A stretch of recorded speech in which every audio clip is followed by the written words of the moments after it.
বাণিজ্যিকভাবে জাম চাষ করে এলাকায় সাড়া ফেলেছেন বরগুনা সদরের হেউলি বুনিয়া গ্রামের আহসান হাবিব।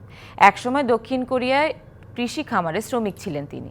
দেশে ফিরে গড়ে তোলেন কোরিয়ান জাতের জাম বাগান। তাকে দেখে জাম চাষে উদ্বুদ্ধ অনেকেই। বরগুনা সদরের হেউলিবুনিয়া গ্রামের আহসান হাবিবের বাড়িতে গেলেই চোখ আটকায় থোকায় থোকায় ঝুলে থাকা জামের দিকে। জুন মাসের শুরু থেকে প্রতিদিন গড়ে ৮ মণ জাম সংগ্রহ করেছেন আহসান। কোরিয়া থেকে দেশে ফিরে তিনি হাঁস মুরগি মাছের পাশাপাশি ফলের বাগান গড়ে তুললেও সফলতার মুখ দেখেননি। পরে কোরিয়ান জাতের জাম বাগান তৈরি করে আসে সফলতা। গাছ রোপণের ৩ বছরের মধ্যে প্রায় ১০ একর জমিতে শতাধিক গাছে হয়েছে বড় ও মিষ্টি স্বাদের জামের ফলন। বাজারেও বেশ চাহিদা রয়েছে এই জামের। বরগুনা সহ আশেপাশের জেলা থেকে জাম কিনতে আসেন পাইকাররা। মৌসুমে এখনো পর্যন্ত প্রায় ৭ লাখ টাকার জাম বিক্রি হয়েছে।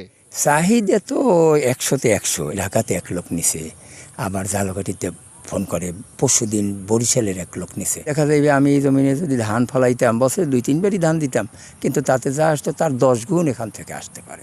ওয়ালটন ফ্রিজ কিনে অনেকের মতো আপনিও হয়ে যেতে পারেন মিলেনিয়াল।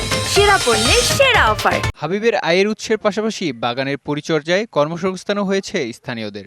প্রতিদিন ৪-৫০০ টাকা ইনকাম হয়। আমি বরগুনা সরকারি কলেজে রাষ্ট্রবিজ্ঞানে পড়ি। এই সিজনটায় আমি লেখাপড়া খরচ জোগাড় করে রাখতে পারি, এটা আমার অনেক উপকার হয়। লেখাপড়ার পাশাপাশি বাড়তি ইনকাম করি। যে কয় কেজি পারতে পারি ওই কেজির টাকা ইনকাম করতে পারি।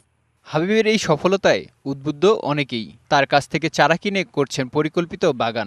আমরাও গ্রামের পাশাপাশি মানুষের দেখে তারাও ওই বাগান করার জন্য আগ্রহ হয়েছে যে তারাও বাগান করবে। এ নিয়ে পরামর্শ ও জাম বিক্রিতে সহায়তা দেওয়ার আশ্বাস কৃষি বিভাগের। ওনার জাম বাগান থেকে প্রচুর জাম উৎপাদন করেছেন। কৃষি বিভাগ ওনাকে সবসময় পরামর্শ দিয়ে যাচ্ছে, কারিগরি সহায়তা। নানা প্রকার ঔষধি গুণাগুণে সমৃদ্ধ জামের বিপুল চাহিদা রয়েছে বাজারে। DBC news desk.